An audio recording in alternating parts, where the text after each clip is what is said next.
King और queen का master bedroom मिल जाता था। पुराने जमाने में एक ही कमरा हुआ करता था। फायर प्लेस के पास हमारे यहाँ पे मर्दों को बड़ी इज्जत दी जाती है। किंग राइट साइड पे, क्वीन लेफ्ट साइड पे।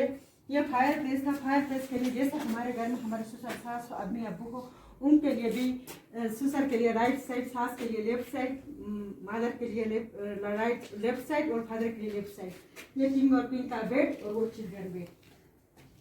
आपके सामने एक छोटा सा केबिन नजर आ रहा है, वो हम उसे वो चिल्ड्रन बेड में, वो ड्राई फ्रूट स्टोर है। हुंदा का ड्राई फ्रूट आपने सुना होगा, बहुत मशहूर है। यहाँ हर एक के पास एप्रिकॉट, वालनट, बादाम होते हैं। वो सारा हम ड्राई करके विंटर्स के लिए स्टोर करते हैं। विंटर्स में उसका जापे घर में बाजिमदार खातून के पास होता है। रात को खाने के बाद फैमिलीज में वो थोड़ा थोड़ा ड्राई फ्रूट तकसीम करते हैं। ये सिलसिला विंटर्स खत्म होने तक, ड्राई फ्रूट खत्म होने तक चलता रहता है। हमारे यहाँ पे दो मखसूस त्योहारें होती है, फेस्टिवल, हुंदा के मशहूर त्योहार। एक होता है 22 फरवरी को, जो इस रूम में आकिब फोर्ट में मनाया जाता है, जिसे हम सीड थ्रोइंग का अपने जबान में बोफाव कहते हैं। सीड थ्रोइंग, बीज बोने का त्योहार कहलाता है। और एक होता है हार्वेस्टिंग का, जो हम बाकिब फोर्ट में बनाते हैं 25 जून को, उसे गिनानी कहते हैं।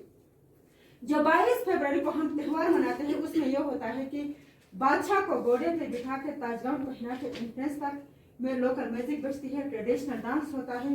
बादशाह को इधर बिठाया जाता है, सारे मुकामी लोग इधर इकट्ठा हो जाते हैं। 90 प्लस वाले बुजुर्गों का ट्रेडिशनल डांस होता है।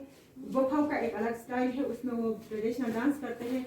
इसके बाद तकरीबन 2 बजे तक ये प्रोग्राम होता है। 2 बजे के बाद कुरान पाक की तिलावत होती है। फिर गंदम के दाने यहाँ से बाहर एक फेर तक बादशाह के हाथ से उसे एज ए ब्लेसिंग थ्रो बीज उगवाते हैं, जिसे हम बोफाव कहते हैं। 22 फरवरी को मनाया जाता है, जो आकिब फोर्ट में मनाते हैं। जो फेस्टिवल हम बाकिब फोर्ट में मनाते हैं, जो हार्वेस्टिंग का होता है, उसमें ये होता है कि जो खोशे निकलते हैं, गन्नम को से 3 खोशे काटे जाते हैं, बड़ी बड़ी रोटियां बनाई जाती है, उसको ऊपर मक्खन डालते हैं, मक्खन को साथ जो है वो खोशे रखते हैं। बाकिब फोर्ट तक किसी तरह प्रोग्राम होता है, ट्रेडिशनल डांस होता है, मुकामी लोग होते हैं। बाहर से गेस्ट भी आए तो उनके लिए भी वेलकम है। अपना एक लोकल हरीसा होता है, वो बनाते हैं।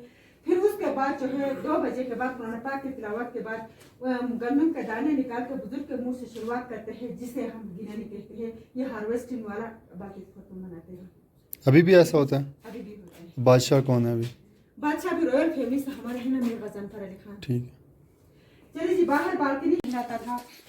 यहाँ पर किंग और क्वीन के पास इस गांव के लोग, जैसे आप लोग पंचायत कहते हैं, केपीके वाले जिरगा कहते हैं, हम अपनी जबान में अस्तम कहते हैं, उसके लिए भी आया करते थे किंग और क्वीन के पास फैसले लेने। ये कुकिंग प्लेस, किंग और क्वीन के लिए यहाँ पे कुकिंग होता था। और वो अकाबिरान जो उनके पास आते थे, बड़े लोग, उनके लिए भी कुकिंग होता था। ये कुकिंग पॉट 1100 साल पुराना एक ही पत्थर से तराश के बनाया जाता है। इसका पत्थर दरिया के किनारे से मिलता है। ये 1100 साल पुराना प्रेशर कुकर कहलाता है। और ये वो बादशाह जो थे वो बुद्धिस्ट थे। यहाँ पर 700 साल बाद इस्लाम फैला। इसे शिवलिंग कहा जाता है। इस पर दूध डाल के, थोड़ा मक्खन डाल के, इस पर वो अपना वर्शिप करते थे। ऊपर आपको इस तरह के 5 लेयर्स नजर आ रहे हैं, स्टेप वाइज।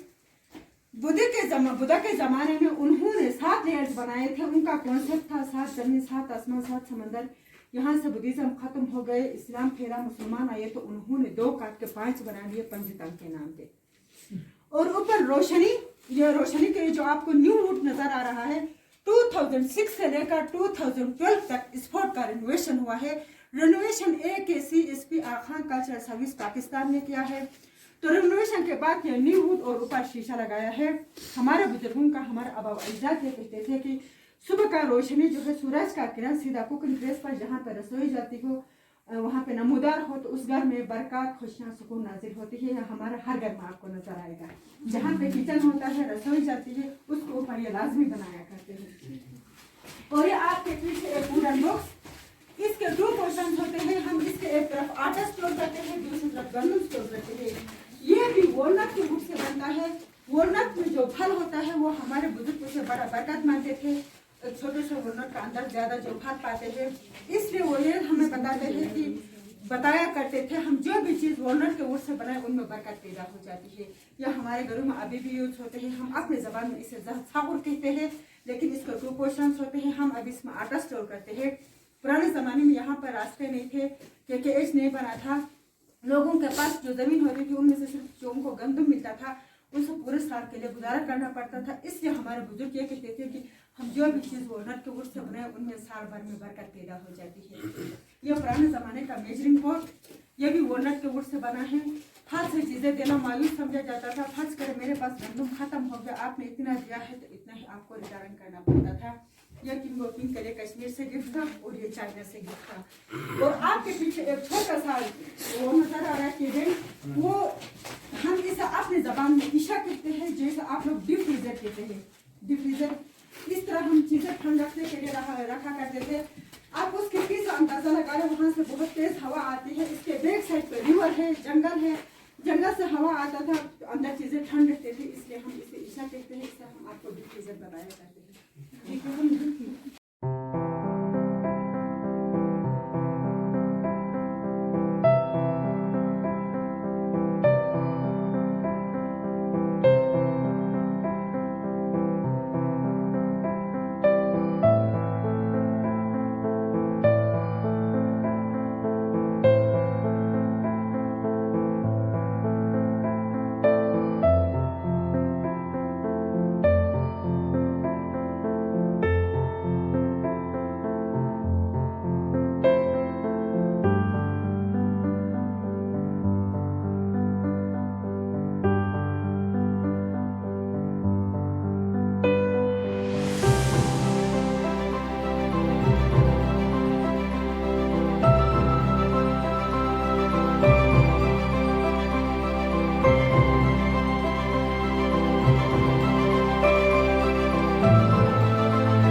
हम इसे डार्क रूम अंधेरा कमरा कहा करते थे।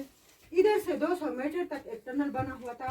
खुदा न खास्ता बादशाहों पर हमले का खतरा महसूस हो या स्पॉट पे कोई अटैक करे तो किंग्स के लिए इमरजेंसी एग्जिट था। दूसरी तरफ से मखसूस ट्रेनिंग के लिए प्रिंसेस का मेटर्निटी रूम हुआ करता था। डिलीवरीज के बाद प्रिंसेस को बच्चों के साथ उस साइड पे रखते थे और ये फायर प्लेस था उनके लिए आग जलाने की जगह। और आपके पीछे जो छोटे खाने नजर आ रहे हैं वो लैंप प्लेस है, यहाँ पे दिए रखते थे, दिए जलाया करते थे। उस जमाने में इलेक्ट्रिक सिस्टम नहीं था। बिजली का इंतजाम भी 2006 के बाद हुआ है स्पॉट में, इसलिए उसमें शम्मे जलाया करते थे, इसलिए उसे लैंप प्लेस कहते हैं हम।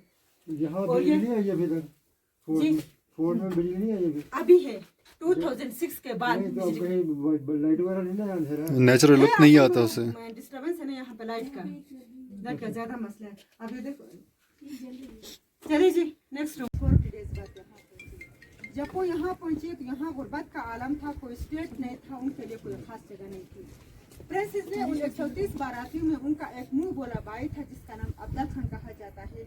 उन्हीं के जरिए अपने फादर को शिकायत भेजा कि आपने मेरा ब्याह ऐसी जगह करवाया है जहाँ मेरे लिए कोई खास जगह नहीं। तो बादशाह ने वो 130 बारातियों में कुछ कारपेंटर्स थे, कारपेंट्री का काम करते थे, कुछ मेसन्स थे, मिस्त्री का काम करते थे। उन्हें हुक्म दिया कि वो उनकी बेटी के लिए एक किला तामीर कर ले। यह किला जो है 3 सेक्शन में बना। First royal kitchen, second master bedroom, last में वॉच टावर। वॉच टावर के लेफ्ट साइड पे एक छोटी सी मस्जिद है जिसकी तारीख कोई 400 साल बताई जाती है। दरवाजे शॉर्ट है, आप सब अपने सर का ख्याल रखिएगा। उसके 3 रीजन है। फर्स्ट, बादशाह के सामने जो भी आए झुक कर आए, एहतराम मनाइए। सेकंड, बादशाहों पर हमले होते थे, दुश्मन भागते हुए तेजी में आए, उनका सर लगे, पाँव लगे, गार्ड्स को पकड़ने में आसानी हो। थर्ड, हमारे इलाके में नवंबर से बर्फबारी शुरू हो जाती है, आग जलाए तो सर्दी न आ सके। ईद बिल्त 2 बल्ती वर्ड्स थे, ये तिब्बतन से आए थे। ईद बिगड़ते बिगड़ते आतित बन गया, दिस इज आतित फोर्ट। बिल्त बिगड़ते बिगड़ते बाल्टिक बन गया, वो टॉप पे बाल्टिक फोर्ट। दोनों का मतलब अप एंड डाउन, आमने सामने। बाल्टिक फोर्ट 800 साल पुराना है, आतित फोर्ट 1100 साल पुराना है। इंट्रेंस यहाँ से एग्जिट हम बैक साइड से करेंगे, बाकी हिस्ट्री हम वो मैं आपको बताते चलेंगे। आ जाए जी।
कहते हैं यहाँ के शाही थे।